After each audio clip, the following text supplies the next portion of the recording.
Remember how last Christmas you promised that you weren't going to get yourself in that bind where you felt like you were slaving away for Christmas gifts? Now's the time that you make good on that promise. Today we're going to be covering a very wide variety of gifts, hats, bags, scarves, other accessories, home goods, so that you find at least one gift for that special someone.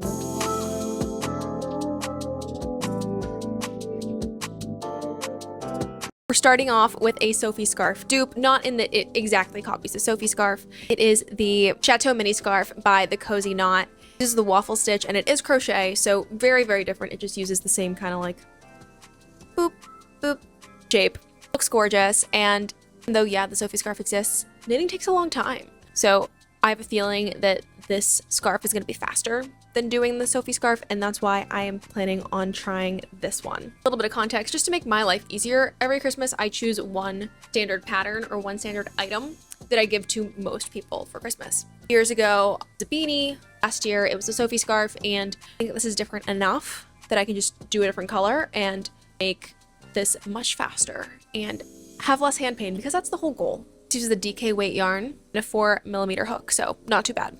The next pattern that I love is the Mosu bag by Sweet Softies. I think it's great. As someone who's chronically letting things fall out of a bag, I think it's great that the only way to really comfortably carry this bag is with one strap looped through the other so that it is forced to close. It's really chic, Japanese inspired, and it's literally seamless in the round, so it looks like a pretty mindless project to me. You're going to be using a worsted weight yarn and a 5mm hook, so this is just going to be a breeze. If you've been on the fence about jumping into the filet crochet trend, no, it's not going away, especially this year. The polka dot bandana by Girls Knit is the perfect way for you to jump into this trend. It's a free pattern and it's a really great gift. So you can make one up, see how you like the feel, if you like the process of making it, and if you like it, you can keep it for yourself and make your friend another one so that you match, or you can just give that one and make yourself the other one. So it's like same, but different.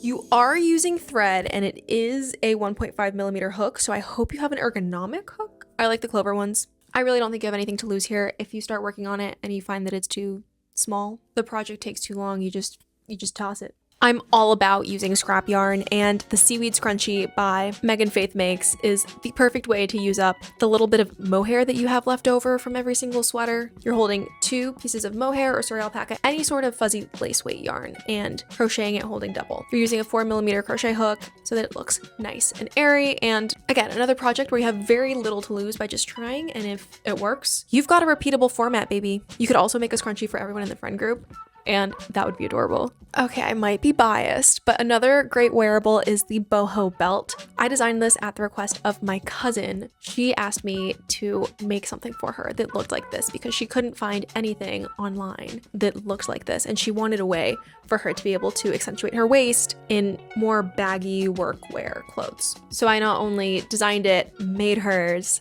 and then made a few for myself.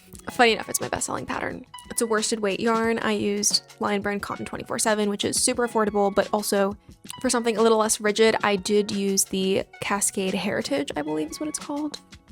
I used the Cascade Hampton. Next up is the Saladin bag by Suzanne Mueller. If the name sounds familiar, that is because she is the designer of the Sabai top, so you know it's good. This bag is a lot bigger than the Mosu bag. It uses an Aran weight yarn and 3mm hook, so not too bad. And it is perfect for summer or someone who's constantly traveling to warm places. For my home decor lovers, the Appalachian Pillow by the Cozy Knot is so gorgeous, I would expect it to be in Home Goods. I wouldn't recommend this for a total beginner, especially because you're working with 2 different yarn types at 2 different yarn weights, but it looks absolutely gorgeous, and it's a piece that they're probably going to want to put on display in a high traffic area or an area that means a lot to them. You're using super bulky yarn and Aran weight yarn and a 4mm hook. So hopefully this works up quickly. Would a crochet roundup be a crochet roundup without some amigurumi? Thankfully, we don't have to find out. Emma the Bunny by Toft UK is absolutely adorable. The only thing is, it is in UK terms, crochet terms. So I believe this is the only one of these patterns, but always double check. You're using a DK weight yarn with a 3mm hook. It's so cute and adorable. I don't think it's just a gift for little kids. I would love to get an Emma the Bunny. The Balloon Dog by Gloria B. Knits is our next amigurumi. It's not just a plushie gift, it's also kind of a home decor gift, because I would totally use it as such. It's also a free pattern, which is really nice, and you can just give it a shot and see. So it's a worsted weight yarn and a 5mm hook.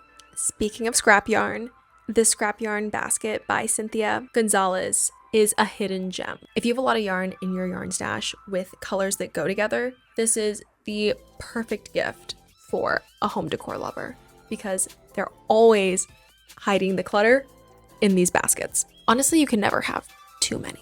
You're using a 9mm hook, so you're probably gonna have to go to the yarn store and buy that hook for this project, but with all the money you're gonna be saving on yarn that you're not gonna have to buy, I think that's a win. Plus the fact that you don't actually have to do the only DKs together in order to get that. You can do a bunch of different yarn math, or you can just use the yarn that you have and increase the stitches accordingly. Last but certainly not least is our 6-day star blanket. I'm personally of the philosophy of not giving children nice knits that they're gonna grow out of, or that the parent isn't gonna be able to take care of because kids are messy. So instead, I typically opt for blankets made out of acrylic. And I think the star blanket is gonna be the next gift that I give to my little cousins. This is the only pattern in the roundup where you need multiple crochet hooks of different sizes, but they are mostly common sizes: 5, 5.5, 6, and 2.25. I personally am going to choose a self-striping yarn so I don't have to think about it. But every time I say that, I do end up doing yarn surgery in the self-striping because when you get far out enough in a blanket, the self-striping becomes too thin, in my opinion. Is that just a me problem? And there we have it, 13 crochet patterns that make great crochet gifts for Christmas, birthdays, whatever floats your boat. Thank you so much for watching this roundup. If you enjoyed it, please give it a thumbs up because that tells me to make more content like this, and it also tells the algorithm that it's cool beans. I'll see you guys in the next video. Bye!